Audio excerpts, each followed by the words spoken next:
Hello everyone, आपका हमारे YouTube channel पर स्वागत है। तो आज इस वीडियो में हम जानने वाले हैं सप्तांग थ्योरी के बारे में कि सप्तांग थ्योरी क्या थी एंड इसके बारे में किस तरह के क्वेश्चंस एग्ज़ाम में पूछे जाते हैं। तो पॉलिटिकल साइंस से रिलेटेड जो एग्ज़ाम्स हैं उसमें ये काफ़ी बार आते हैं इस तरीके के क्वेश्चंस।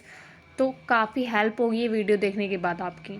तो सबसे पहले तो अगर आप हमारे चैनल पर पहली बार आए हैं तो सब्सक्राइब कर लीजिए ताकि ऐसी वीडियोस हम आपके लिए लाते गए एंड आपकी नॉलेज इन्हेंस होती गई। तो चलिए स्टार्ट करते हैं।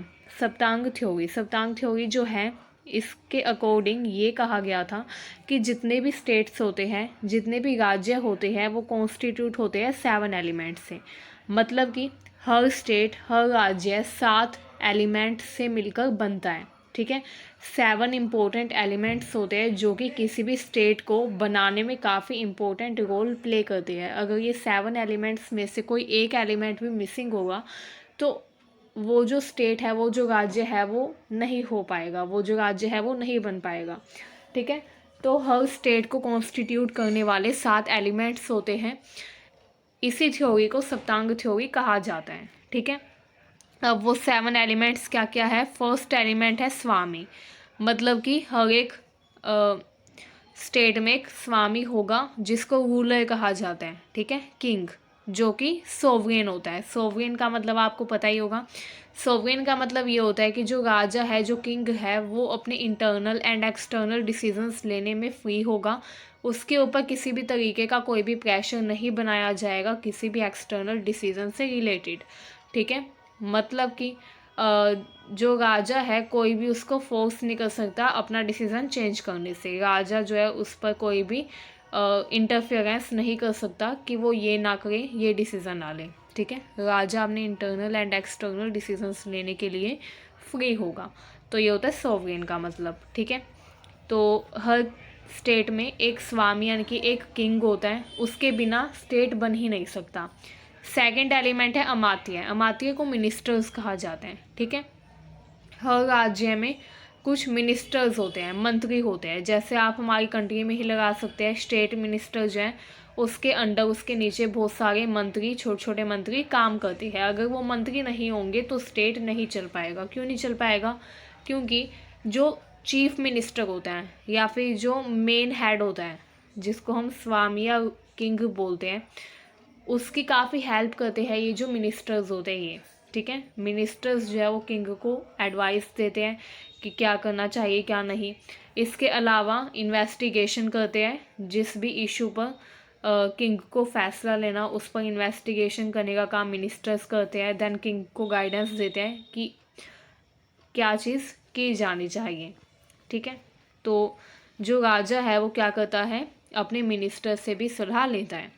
थर्ड नंबर पर आते हैं जनपद या फिर राष्ट्र। जो स्टेट होता है उसको पहले जनपद कहा जाता था। ठीक है, जनपद मतलब कि जहाँ लोग रहते हैं। ठीक है, राष्ट्र से तो आप परिचित ही होंगे, स्टेट को राज्य राष्ट्र भी कहा जा सकता है। ठीक है, नेक्स्ट है दुर्ग। दुर्ग का मतलब होता है फोर्टिफाइड सिटी, मतलब कि किलेबंदी। ठीक है, पहले जो स्टेट होते थे उनमें क्या होता था, एक फोर्टिफिकेशन किया जाता था। मतलब कि एक ऊंची सी दीवार बनाई जाती थी ताकि कोई भी बाहर का व्यक्ति आक्रमण करे तो उस जगह पर क्या किए जाते थे, बहुत बड़ी सेना की टुकड़ी तैनात की जाती थी ताकि अगर कोई एकदम से आक्रमण करे तो पहले वो जो सेना की टुकड़ी वहाँ पर तैयार की गई है, तैनात की गई है, वो उनसे लड़ लें एंड उनको वहीं पर हरा दें ताकि स्टेट के अंदर वो एंटर ना कर पाए। तो स्टेट को फोर्टिफाई किया जाता था, फोर्टिफिकेशन किया जाता था दीवारों से। ठीक है, जैसे आपने देखा होगा दिल्ली में भी अगर आप रहते हैं या फिर कहीं पर भी, तो ऐसे कुछ आपने नाम देखे होंगे जैसे कश्मीरी गेट। ठीक है, एंड और भी काफ़ी नाम होते हैं जिनमें गेट लगा होता है।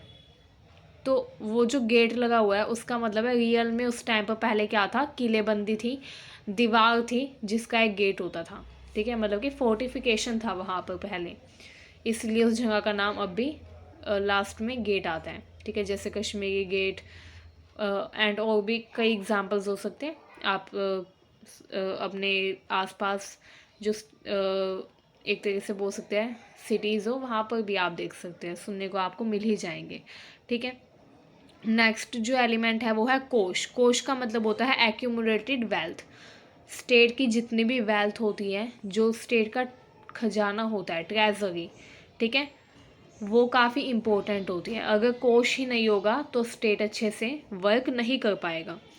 एंड ये जो कोश है, इसमें जो वेल्थ होती है, ये कहाँ से आती है? टैक्सेशन से। राजा जो था वो क्या करता था? प्रजा से टैक्स लेता था। राजा जो था वो क्या करता था? प्रजा से टैक्स लेता था अलग अलग तरीके के, एंड उनको फिर वो पब्लिक वेलफेयर में, प्रजा के ही वेलफेयर में यूज़ करता था। ठीक है, नेक्स्ट नंबर पे आता है दंड। दंड में क्या आती है? आर्मी। ठीक है, आर्मी को दंड में इसलिए इंक्लूड किया गया है क्योंकि आर्मी को दंड कहा जाता था उस टाइम पर, क्योंकि आर्मी जो थी वो क्या करती थी, जो भी स्टेट के दुश्मन होते थे, एनिमीज़ होते थे, ठीक है, उनको वो मारते थे, उनके साथ युद्ध करते थे एनिमीज़ के साथ, एंड उनको हरा देते थे, यानी कि वो स्टेट की सुरक्षा करते थे, सेफ्टी यानी प्रोटेक्शन करते थे। ठीक है, नेक्स्ट एलिमेंट है मित्र। मित्र का मतलब होता है फ्रेंड या फिर अलाई ऑफ स्टेट। ठीक है, जितने भी स्टेट्स होते हैं उन सभी का एक मित्र होता है, फ्रेंड होता है। ठीक है, जिसको अलाई ऑफ स्टेट कहा जाता है। ठीक है, तो ये भी काफ़ी इम्पोर्टेंट है, जो कि आपको पता होना चाहिए। ठीक है, चलिए नेक्स्ट देख लेते हैं। क्योंकि जो मित्र थे वो क्या करते थे, वो उस टाइम पर जो स्टेट होता था उसकी तरह तरह की हेल्प करते थे, जैसे उसको फाइनेंशियल हेल्प देते थे। ठीक है, एंड और भी कई तरीके के वो उनको हेल्प प्रोवाइड करवाते थे। ठीक है, ये देखिए यहाँ पर हमने फ़्लो चार्ट बना रखा है, यहाँ से भी आप नोट डाउन कर लीजिएगा। ये फ़्लो चार्ट आप अपनी कॉपी में ज़रूर बना लीजिएगा, एग्ज़ाम में क्विक रिवीजन में ये नोट्स आपकी बहुत हेल्प करने वाले हैं। ठीक है, तो ये नोट्स आप नोट डाउन कर लीजिएगा अपनी नोटबुक में।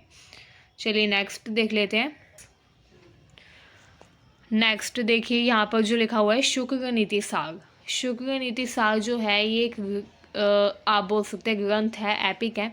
ठीक है, ये क्या करता है, ये सप्तांग थ्योरी को एक्सप्लेन करता है, एंड शुक्र नीति सार में सप्तांग थ्योरी को किससे कंपेयर किया गया है? ह्यूमन बॉडी से। ठीक है, सप्तांग थ्योरी जो है स्टेट की, उसको कंपेयर किया गया है ह्यूमन बॉडी से। तो चलिए देखेंगे अभी किस तरीके से कंपैरिजन किया गया है। इसमें कहा गया है किंग को कंपेयर किया गया है हेड से। जो ह्यूमन बॉडी होती है उसका जो हेड होता है उससे कंपेयर किया गया है किंग को। मिनिस्टर को कहा गया है आइज़। ठीक है, अलाई यानी कि जो दोस्त होते हैं, जो मित्र है स्टेट के, उनको कंपेयर किया है ईयर से। ठीक है, ट्रेजरी यानी कि खजाने को कंपेयर किया है माउथ से, यानी कि मुंह से। आर्मी को कंपेयर किया है माइंड से। कैपिटल या राष्ट्र को कंपेयर किया है हैंड से एंड फीट से। ठीक है, तो ये आप ज़रूर लिख लीजिएगा, एग्ज़ाम में सप्तांग थ्योरी के बारे में अगर पूछा जाए तो काफ़ी इम्पोर्टेंट टॉपिक है ये। ठीक है, आपको जो कि पता होना चाहिए। अच्छा, इसमें ये जो शुक्र नीति सार है, इसमें ना सिर्फ सप्तांग थ्योरी को कंपेयर किया गया है ह्यूमन बॉडी से, बल्कि इससे हमको एक और चीज़ पता चलती है। इसमें जो स्टेट ओरिजिन की थ्योरी है, इसको काफ़ी इम्पोर्टेंट ऑर्गेनिक थ्योरी माना जाता है। ठीक है, अच्छा, ये जितने भी एलिमेंट्स हैं स्टेट के, ये सारे कॉम्प्लीमेंट्री है। सारे एलिमेंट्स मतलब कि कंपल्सरी है। अगर एक एलिमेंट भी नहीं होगा तो वो जो स्टेट है वो अच्छे से वर्क नहीं कर पाएगा। हर एलिमेंट नेसेसरी है, all elements are complementary with each other. ठीक है, अगर एक भी एलिमेंट नहीं होगा तो वो स्टेट अच्छे से फंक्शनिंग नहीं कर पाएगा। तो ये हमारा छोटा सा टॉपिक था, उम्मीद है ये आपको अच्छा लगा, समझ में आया। ऐसी वीडियोस के लिए हमारे चैनल को प्लीज़ सब्सक्राइब कीजिएगा, एंड ये वीडियो अपने फ्रेंड्स के पास भी ज़रूर शेयर कीजिएगा। Thank you very much.